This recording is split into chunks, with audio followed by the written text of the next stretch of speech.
Hey, everybody. Thank you so much for listening in. This is the Surf and Sales Podcast with myself, Richard Harris, and Scott Leese, dialing all the way in from Austin, Texas, where the surf is either always good or always bad. We'll let him tell you about that. Today is Season 1, Episode 4.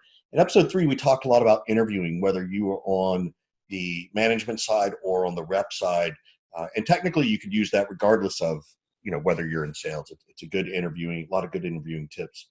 Today, we're going to take it a step further, and we're going to start discussing negotiations, things to negotiate, how to negotiate, what to say when certain things may come up. So with that sort of basic introduction, I sort of want to sort of turn it over to Scott and sort of see, Scott, where do you think we should even start with this negotiation piece? Like, if I'm a sales rep and I'm walking in, or I'm a sales manager and I've made it past the interview and I'm going in to negotiate, or they say they're going to send me an offer, what next? Well, I think people need help understanding what kinds of questions and what kind of asks they even have. I don't think a lot of people know some of the things that you can ask for and potentially negotiate. Yep. So everybody's aware probably of salary, of course, right? But there's also OTE, right? Commissions and what your kind of on target earnings are. Also escalators. So, and if you go above and beyond, what kind of compensation is there? Stock options is a huge one, and understanding the value of those depending on the type of company and stage of growth that the company is at. Those could be worth a lot of money right now or nothing right now. They could be worth a little bit right now or a lot 5-10 years from now. And then there's softer things to negotiate as well, like PTO, work from home, telecommute kind of capabilities. Mm-hmm. I've had people negotiate cell phone bills being covered because they don't really have an office line, right? And so that's one. So these other than I'm sure you have some other things that you can think of as well, but these are some of the general things to think about. I think the ones I mentioned are probably pretty common. There's other stuff that we can dig up, I'm sure, to commute, right? This is big for big cities, San Francisco, for example, where we're both originally from. You get bridge toll, going back and forth over the bridge every day, or BART tickets, right, for the train and the subway and everything like that. Yeah, a couple others I want to jump in and add in, and I'm starting to see this actually as a benefit, is student loan payments. Like I'm starting to see companies recognize that this is a huge thing, and if you can make a payment that saves me 150 or $200 or $300 a month, and goes directly to my student loan, like that's a lot of loyalty right there. Like that's paying for my education, and the intrinsic value of that is huge. What were some of the other things that we've talked about too? You talked about PTO, work from home, cell phone bills, your cable. I mean, not your cable, your internet access at home, right? Essentially, any little expense you incur based upon you doing your job is worthy of asking for. And you should really, in my opinion, I know Scott and I, we went through this a couple of years ago when you were sort of moving from one place to the next, and we negotiated a whole bunch of stuff for you.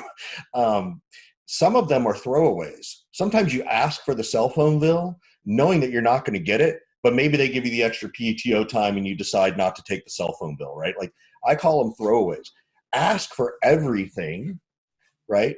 And then you've got things that you can throw away. You actually have something to negotiate with. So I think that's sort of the first thing. So having this list of things that you want, I think, is one step. The other is you should put a value to it. Well, gosh, if my cell phone bill is, $70 a month, can I get them to cover half, right? Like be reasonable about it, right? Because technically you shouldn't, you're still using it for your own personal use, but put a dollar value by it, and then put that monthly dollar value, extrapolate it out towards 12 months so that you know what your annual costs are. So it's a lot of this is also helping you learn how to budget. I do think it's worthwhile if the company brings in lunch every day or 3 days a week. You should at least know what that's value to you. Like that's people often overlook that, well, gosh, that saves me $15. That's $45 a week. That's a couple $100 a month. So I do need to recognize that, hey, they're giving me something that, even though it's probably table stakes, particularly in the startup world, there's still value to that. So you need to put those things in there. I think gym memberships is another one. Although I see more companies adding those things on. Well, So even if they can split it with you, Yep. like you were saying, Yep. I think one we haven't talked about yet is health benefits, and this may be The single biggest. the single business, but maybe more for people who are executive level or higher.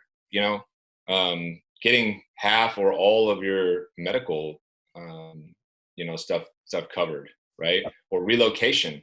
Yep. Depending on where you're at, if you're moving from one place to the next, relocation is absolutely on the table. Yep. It can be done. I have gotten it before when I moved from California to Texas. Mm-hmm. It's been offered to me before as I've explored leaving Austin before and going to San Diego, going to Germany. One time I thought about moving to Colorado is another place. So these are all things that, should be on the table for you to think about. And like Richard said, put a dollar figure and a value assignment next to it. And, I used to tell people, just ask for the moon. There's no harm in asking for, the moon, as long as it's not an egregious ask, right? It's not like you're asking for a $10 million salary and your last job, you earned $100,000, right? These are things that make sense, that are, are, known by a lot of people, but, maybe not as common for everybody. And maybe people don't spend enough time thinking through all these little things and ways they can, get some extra value from the organization, some extra cash, right?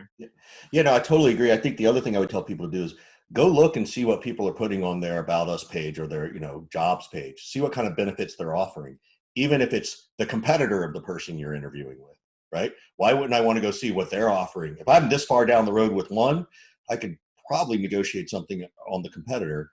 I'm not suggesting you do that.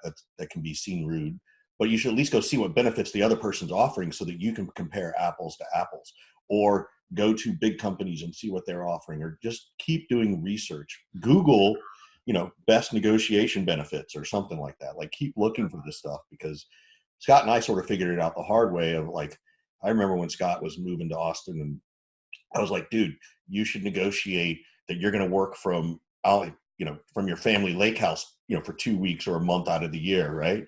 Right. And we knew, we kind of saw it as like a throwaway, and sure as shit, they gave it to you. We were like, holy cow. And it worked out great, because Scott could go and be with his family at night and, in the afternoon, but still be able to do his job on a daily basis, in a different way. And that added a tremendous amount of value and trust. Yeah, absolutely. Yeah. And now I wouldn't take a job without that, because my family wants to go back to California for almost a month every summer. And so I can't imagine in a job and not being able to do that, But another thing I just thought of is, anything that you could potentially get the company to help you out with, that is investing in you and your performance and your ability, right? So even if it's like $100 a month for, trainings for you to go to, or some certification or some coursework or something like that, right? I mean, I have negotiated before taking a job, negotiated like a set budget for me to attend conferences or trainings or, kind of continuing education type things, just to make sure that I had the option to do that. In reality, I hardly ever spent it, because I was too busy and too many commitments, and didn't want to go for 3 days to some place. But I had the option there, and I think that is important. And I think that more and more companies, as they look for competitive ways to recruit talent, I think they're going to be willing to flex on some of these things. Yeah, particularly when the economy is good, you got way more leverage, right? We talked about that in the last podcast. What about PTO? Like, there's a couple things. I'm just curious of your thought, right? There's the traditional, or at least what I saw was traditional, is you get 2 weeks after your first year, and then after 3 years, you get 3 weeks or something like that. Now everybody's moving to unlimited PTO. What's your thought on unlimited PTO? Like it? Don't like it? Oh, I like it. You know, I think in sales, it's a little scary for leadership and sales managers to kind of get comfortable with, because you immediately start thinking, well, how the heck am I going to hit my number if everybody's gone all the time? But, you know, we just have to adjust. You know, it's just not going to go backwards. You know, we're going to have to deal with it. You keep raging against it if you want, but we got to get comfortable with it. 10 years ago, I probably would have said, hell no way we're going to be able to do this. Now, I get it. I understand, you know. I have never, I don't think, in 15 years gone on a vacation of any kind and not done work during the vacation. Yeah.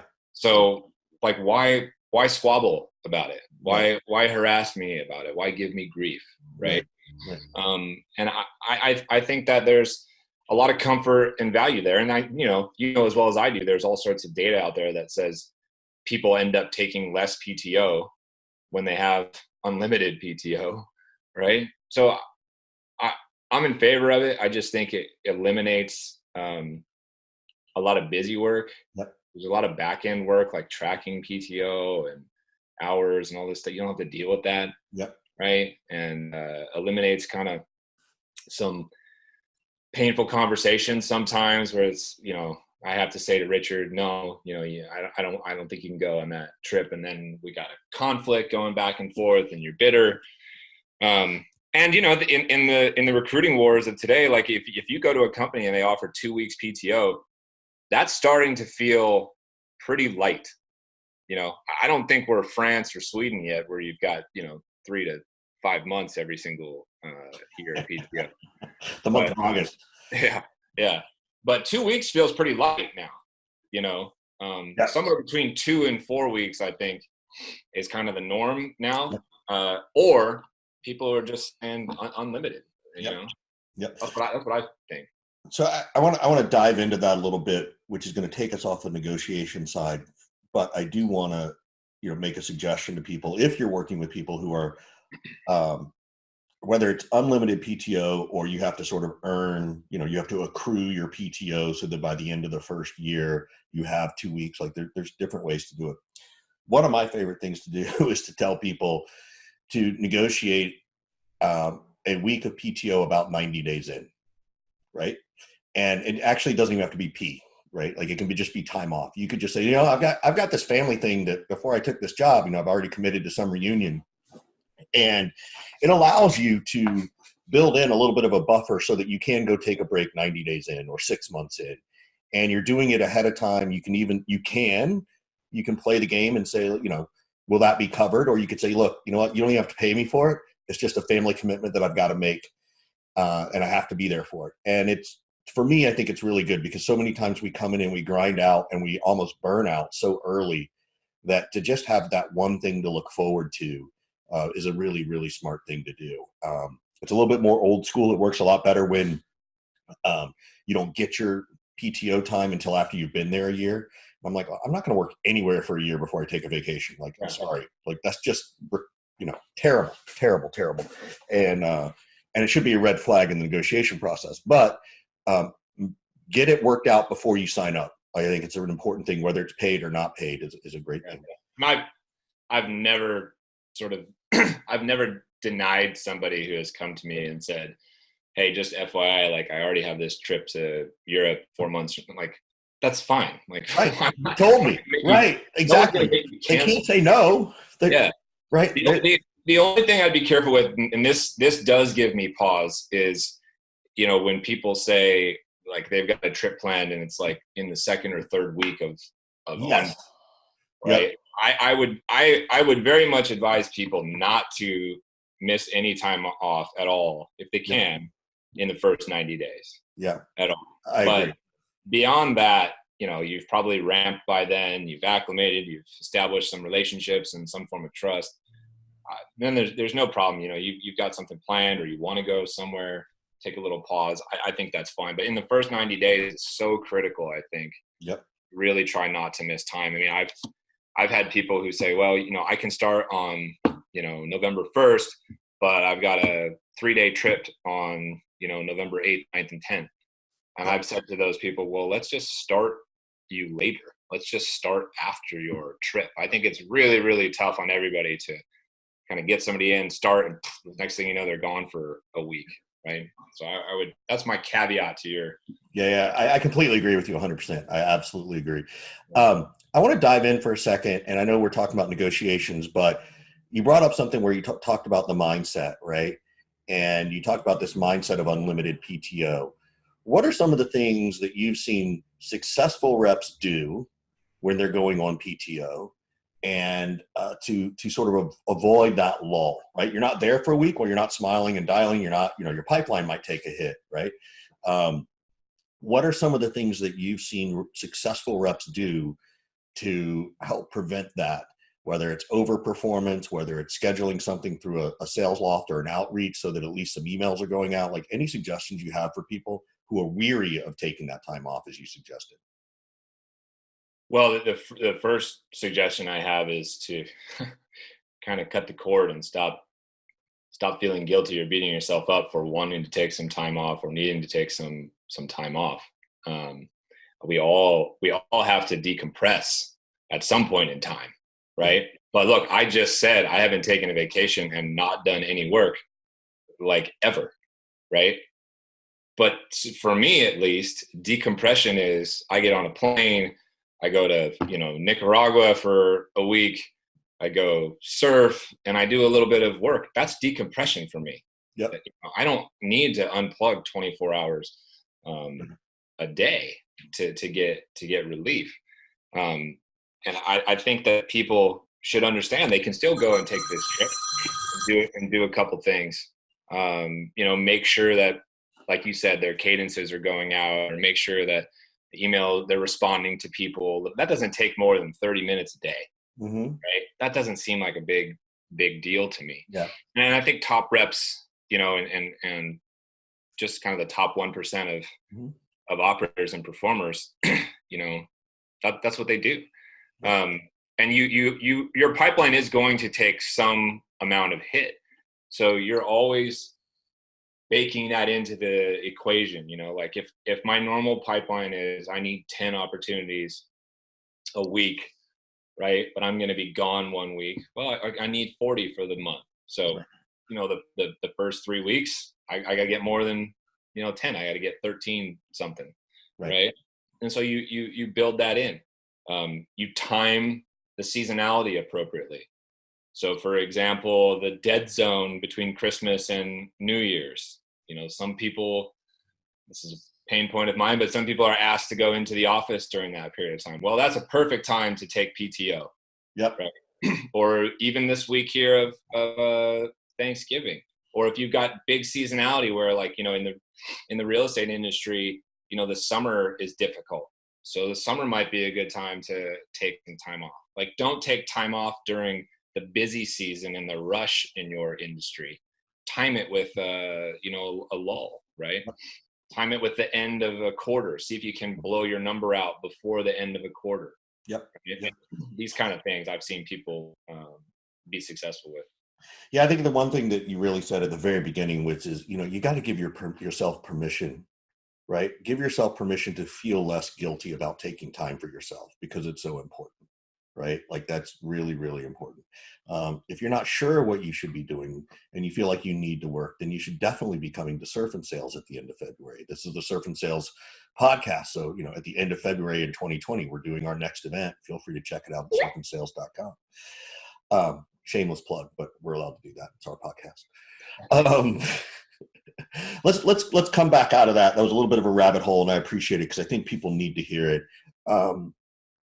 Other things around negotiation. What happens when you've got multiple offers, right? Scott, you and I do this. We enjoy this when we're looking for jobs. Trying to negotiate, get multiple offers all at once, because it feeds your ego and makes you feel good. It certainly makes it easier to negotiate, right? And it kind of gives you the ability to say F you to somebody if they don't give you what you want, right? Other things, and again, I'm asking you from your frame of reference, because you're the one who's been dealing with either hiring people who may have a different offer, and I'd love to hear that perspective from the manager. but also as the person who has multiple offers. Any suggestions around how to leverage those things in an appropriate way? Well, here's something that works for both sides of the table here. If I am negotiating, right, what I respect is somebody who gets back to me quickly and keeps the process going. Mm-hmm.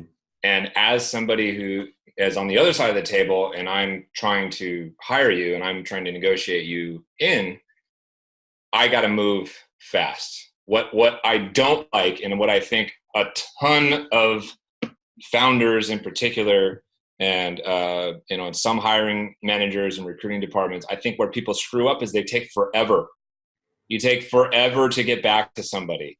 Look, like I'm a salesperson. I enjoy the recruiting process. I have opportunities and options. I'm talking to lots of different people. You should know that ahead of time.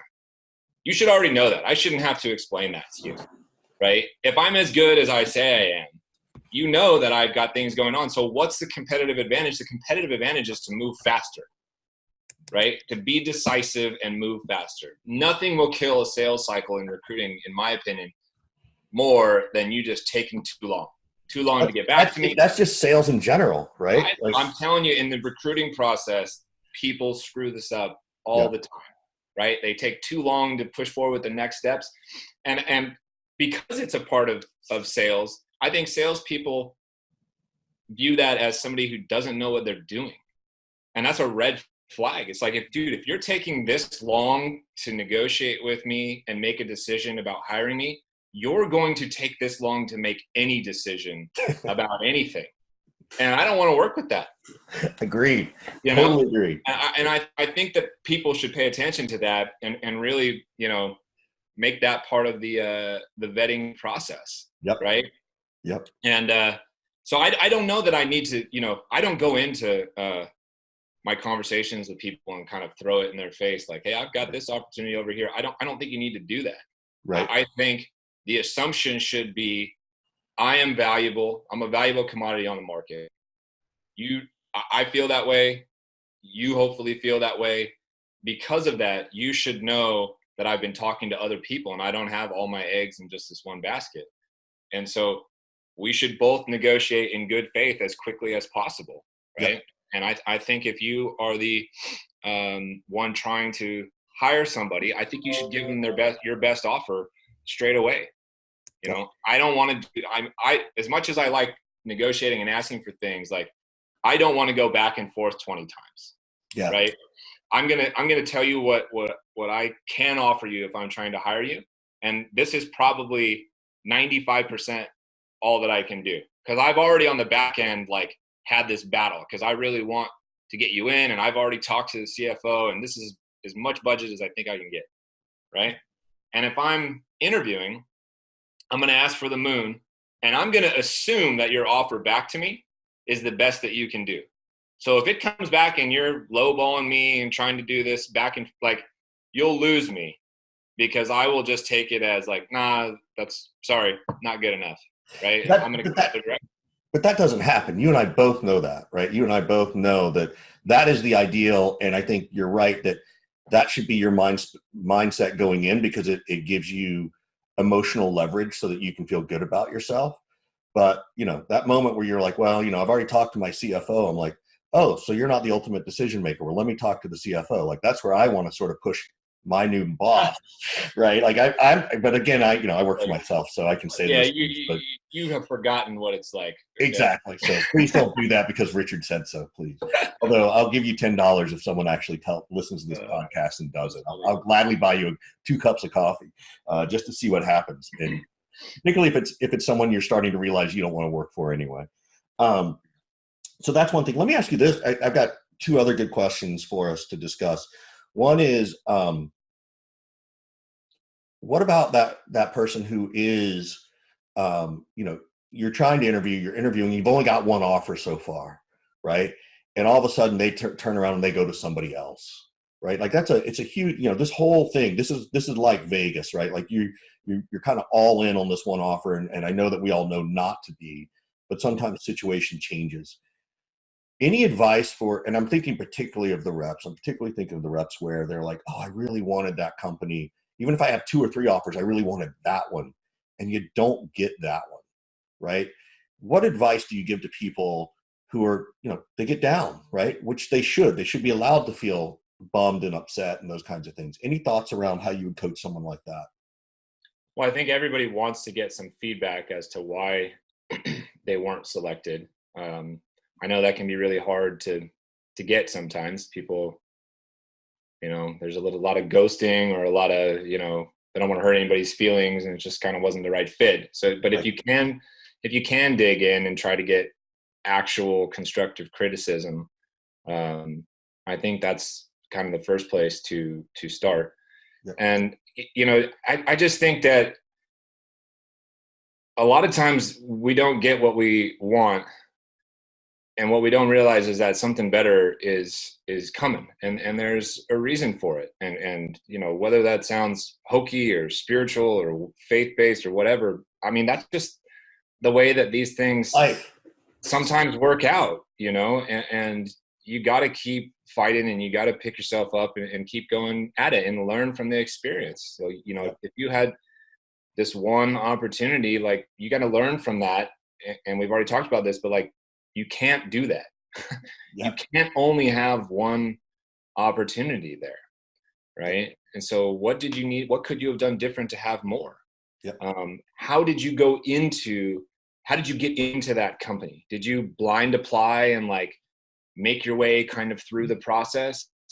Okay, well, next time, maybe what you need to do is have some internal relationships inside that company, have already networked into that company, have already, made nice or have connections with a hiring manager or somebody who's a peer, anybody, right? Get a referral in there. It could make the difference between, if you're tied with another candidate and there's an internal, worker in that company, and say, look, I know this person. If I'm the hiring manager, that will be a tiebreaker for me. Mm-hmm. Richard referred that person in. These two candidates are tied. I'm going to take the person who was referred in. So oftentimes there's a referral bonus for those people, right? Yeah, absolutely. Although I would love it if someone said, hey, go on LinkedIn and say, hey, I'm looking for a job in a sales at this size company. I know there's a referral bonus. Ping me directly so we can help you get that bonus. Like, that would be like a genius LinkedIn approach, right? Like, that should be a thing. I would love to start seeing that pop up. That would be great. I'll give you someone else another $10. So next question. This is a really important one too. You and I have talked about this to a great extent. Recruiters, right? Plus or minus, upside, downside, thumbs up, thumbs down. I love working through recruiters. And you can be very strategic about it. What are your, and I'm happy to share my thoughts, but Scott, recruiters, yes, recruiters, no. Well, if I'm a candidate on the market, one of the first things that I do is connect with every single staffer and recruiting contact that I can, because they have roles that they need to fill, and they want you in their pipeline. And so while I'm doing all this work trying to find myself a job, what I want is an army of people at the same time also trying to find me a job. Absolutely. And I know for a fact people don't do that nearly enough. Yes. And I don't really know why, but they don't do it, and that has really benefited me, in my career. Yeah. And I think that's something that, all the sales reps and SDRs out there, even sales managers, even VPs, I think that's something that you should take advantage of. Yep. These are the things that I love about recruiters. One, they know the companies, they know the people who are hiring. Two, they know what the salary indications are looking like. They understand what reality is.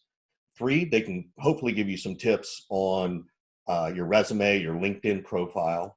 Four, they're going to do a ton of heavy lifting for you, ridiculous amounts, right? It's almost like they're your SDR, particularly in sales. They are your SDR setting up your first appointment. Treat them as such. Build a process around it, right? Establish that relationship. I remember there were times, particularly in the economic downturn, or Scott, you were in between jobs, or I was in between jobs. Sometimes it just felt good to have, one or two conversations with a recruiter on a Monday or a Tuesday, or go meet them face to face, because you felt like you were doing something about your job, right? Nothing else is happening. You don't have any interviews this week. Just having that conversation with the recruiter is a very positive thing emotionally, because it's like, all right, well, that's a step forward. Like, that's a move forward. So I see it from that perspective. Now, there's a challenge with the recruiters too, is that you're right, they do want us in our pipeline, but they are comparing 2 or 3 candidates, right? So, they could be leveraging you to help force another candidate. Well, that's just part of the game. That's just part of knowing the competition, just like any other sales deal, right? You need to be able to ask your recruiter, how many people are you putting in on this position? I understand you need to do that. I get it. I just want to understand my reality, right? Also, by asking your recruiter those things, you can turn around and say, so Mr. or Mrs. Recruiter, I'm unafraid to ask you that question about my competition. I hope you can leverage that mindset to whoever you're talking about, to say, this guy or this woman is not afraid to talk about the competition, right? That now becomes your strength. So be sure that you understand both sides of this recruiter game, but absolutely you need to dive in with them. Yeah. I think it's great. I think the ones that, from a sales perspective, just because they're friends of ours, I think we both like the Lions. I think we both like Betts Recruiting. I think there's a couple others out there. Those are the ones that I sort of see on a regular basis. But by all means, leverage as many recruiters as you can, in our opinion. Yeah. And leverage your network. We've talked about the power of LinkedIn before, but if you're a salesperson and you've got 200 connections on LinkedIn, you are making life really, really difficult on yourself. Yep. The bigger your network is, the more exposure you get to opportunities, and the better chance you have at being somebody who's referred in. Yep. And this is an awkward time of year right here, where not a ton of people are necessarily hiring right now. But right now is when you need to be doing all this work. You don't need to wait till January to start doing all this stuff. January and February, people are going to be hiring like mad. Get in the pipeline now. Have the conversations now, right? Yep. This is ways for you to be productive, during what could be, a period of time where you might not be working, or be in between jobs and trying to figure out ways to be productive and, not get down on yourself, right? These are all the things that you could be doing right now. You could be laying the groundwork to make sure you're in a better position, come the new year than you are right now. Yeah. One last question on the recruiter side of things, or a comment and then a question. So the first comment is, when you work through a recruiter and it doesn't go well, get feedback you can from your recruiter, but they're not your shrink. Don't turn them into your shrink, because that will actually turn them off to you, right? Ultimately, it's not the recruiter's fault that the offer didn't come your way. It ultimately comes down to you. Yeah, you can get some constructive feedback and some constructive criticism and work on those things, but don't turn it into a yeah, but. That's my first thought. My question back for you, and I have not worked through a recruiter on this. How much negotiation leverage do you have when you're working through a recruiter, right? What, does the recruiter help or hurt you in the negotiation process, Scott? Like, and you may be able to answer it from both sides. I know you've never really used a recruiter because you do it your own way, but what are your thoughts around using the recruiter? I personally don't think that that's the right way to do it. At some point in time, you're in direct contact with the company and the hiring managers and all that kind of stuff, and it should be you doing the recruiting. To me, that feels bizarre, to have somebody else doing my negotiation for me. They're not my agent. It's not like I'm a pro athlete and I have an agent doing all the negotiation for me. That's not that's not how I see it. That recruiter's job is to help get me opportunities. It's then my job to land the opportunity and to negotiate appropriately. And the last thing that I would say is, anybody who's listening right now, feel free to reach out to me. I swear to you, I will help you try to find a job. Yeah. In sales in particular. I know a lot of people. I have no problem making introductions, suggestions, any kind of tips and helps that help that I can provide, I'm more than happy to do. And look, if you were to come to Surf and Sales, we would really be able to break this down. And there's 15, 16 people who go every year who are looking to hire and looking to network. And we've had people go to Surf and Sales with one job and leave working for somebody who was hiring, also came to Surf and Sales. So that's my promise to you, everybody who's listening to this, is, if you want help trying to figure out where to get a gig, how to get a gig, need an introduction, I'll do my best to help you do that. We all need some help with this recruiting process, but you got to take ownership and follow some of the things that we've been talking about here today. I got one more last question, right? And this is a big one, particularly as you move up the ranks, right? As you move to director, VP, SVP, negotiating severance. You've done this. You've been very successful at it. At what level are you allowed to start negotiating severance based on your opinion and your experience? Man, that's a tough question. Very, very different, I think, based on the size of the organization.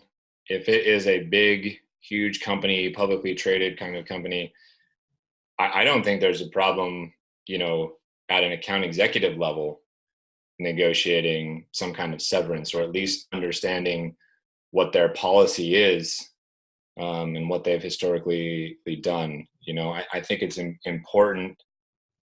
It's very important to know that, to know how they treat people. And that's an indication to me of what the culture is going to be like. Yep. And how they have that conversation early on and upfront in the negotiation, process. If this goes south for some reason, let's talk about what that might look like. If it's a smaller company, an early stage kind of startup, to me, I'm not saying this is right, but like, to me, it feels like director level and up, it's kind of the right thing to do. That's in asking for upfront in the interview process. So when would you bring that up? Would you wait till you hit the negotiation phase? Yes, 100%. Okay. 100%. You can't bring that up early. You gotta wait till this person wants to hire you. Yes. Right. And they already know you're the right person for the job. Yep. Right? So then, how do you bring it up? How do you, so you and I were at that stage, Scott, I've made you an offer, I think you just own it, and you own it without fear. I think people are scared to talk about it a little bit, or it's taboo. It's like, hey, we're about to get into a relationship. Why are we going to start talking about, how to split up our stuff if it goes south? But shit happens, man. And look, the company is always going to do what they feel is right for them and take care of the company. So I have no qualms and feel no guilt about asking for things to make sure I'm comfortable and I'm being taken care of, and I'm taking care of myself and my family. So I think you just own it. You just say, hey, everything looks good. Talk about, what happens if it goes south, right? Is it, 12 months severance? Is it 6 months severance? Is it, 3 months? Is it 2 weeks severance? Like, what does it look like, if anything?